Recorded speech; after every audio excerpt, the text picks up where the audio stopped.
Bom, pessoal, bom dia, boa tarde, boa noite para vocês. Eu sou o professor Adriano Ferrarez. Estamos aqui para resolver alguns exercícios de física, né? Especificamente da parte de leis de Newton, tá bom? Vamos lá nessa caminhada, sejam muito bem-vindos. Começar aqui essa aula com o pensamento do momento do grande Robert Nesta Marley, né? Bob Marley, que fala o seguinte, que sua vida vale muito mais que ouro, né?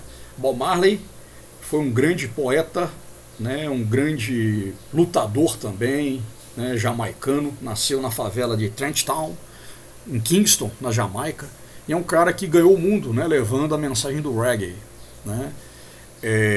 Existem muitos estereótipos a respeito do Bob Marley, e talvez o filme chamado Bob Marley One Love, que eu ainda não tive a oportunidade de assistir, possa quebrar aí muitos desses preconceitos e estigmas, né.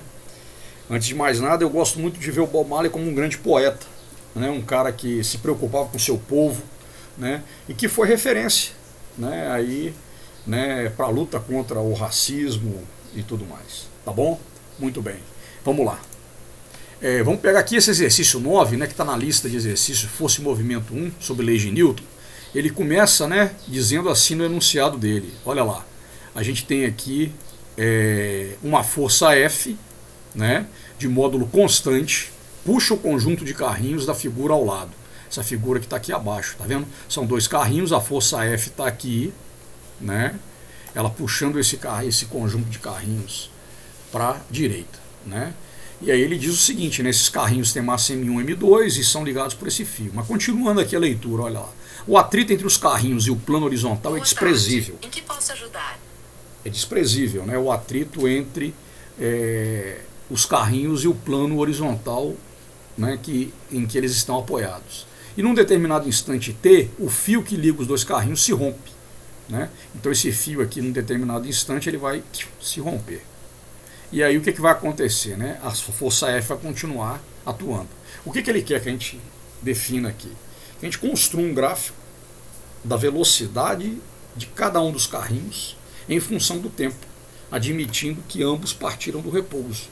Então nós vamos pegar um gráfico velocidade em função do tempo, velocidade no eixo das ordenadas, o tempo no eixo das abscissas, para a gente poder ver como é que a velocidade de cada um dos carrinhos vai se comportar ao longo do tempo, considerando que no meio do caminho, né, no instante T, o fio que liga os dois carrinhos vai se romper.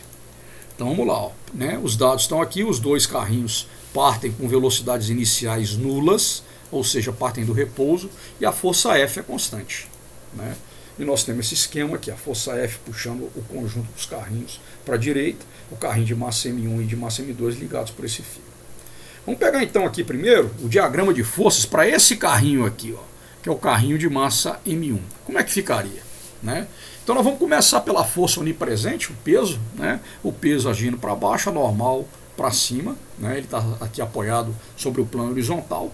A força F apontando para a direita, e aqui eu vou ter a tração T no fio.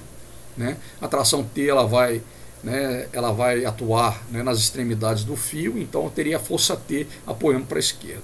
Né? Então eu poderia dizer que no eixo X, o que eu tenho aqui é justamente o que? Eu teria que a força resultante no eixo X vai ser a força F menos a tração T, né? Olha só, estão todos no eixo X, que é igual a massa do carrinho 1 vezes a aceleração. Né? Os dois carrinhos estão juntos, então a aceleração dos dois é igual. Né? E no eixo Y, né, a normal 1 menos o peso 1 é igual a 0, se anula. Né? Então no eixo Y não importa muito para nós, mas nós temos aqui então, ó, né, essa análise que vai acontecer aqui no eixo X. Notem então que o carrinho 1 ele está submetido a essa aceleração A. Se ele tem aceleração, a velocidade dele vai variar. Beleza? Tranquilo? Vamos lá então, vamos seguir adiante. Isso aqui antes do rompimento do fio. Quando o fio se rompe, o que vai acontecer? A tração ela vai deixar de existir. Certo? Então o que vai acontecer aqui? A gente vai ter, na verdade, somente a força F atuando sobre o carrinho. Então aqui eu deixo de subtrair na direção do eixo X a força de tração que estava no sentido oposto a F. Tá? Né? Então o que a gente espera nesse caso? Né? A gente teria aqui, na verdade, o quê? Que a força resultante no eixo X vai ser a força F, a massa do carrinho 1 vezes a aceleração depois, né? Então a gente nota aqui, olha só, que como a força resultante agora é maior, porque eu não tenho que mais subtrair a tração no fio, eu vou ter uma aceleração maior. Então isso aqui seria depois, né? O eixo Y, a mesma coisa, normal 1 menos o peso 1 igual a 0. Com base nisso, nós podemos então concluir, né, que eu tenho uma aceleração antes que é menor do que uma aceleração depois, tá certo? Então a gente observa o quê? Que o carrinho, né, antes ele tinha uma aceleração constante, né, que vai fazer com que sua velocidade varie, mas depois que o fio que une os dois carrinhos se rompe, a aceleração dele vai aumentar.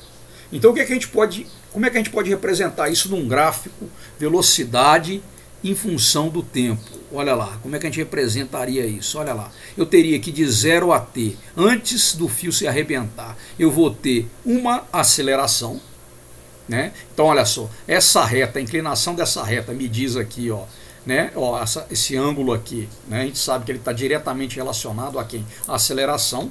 E aqui, ó, eu teria depois,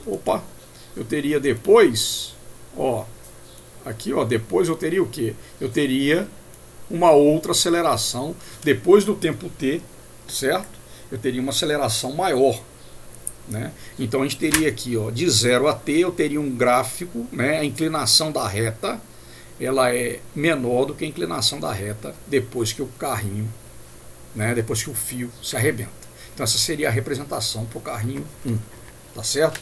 Velocidade em função do tempo. Beleza, vamos lá. Ó, e para o carrinho 2, o que eu tenho aqui? Antes do fio se arrebentar.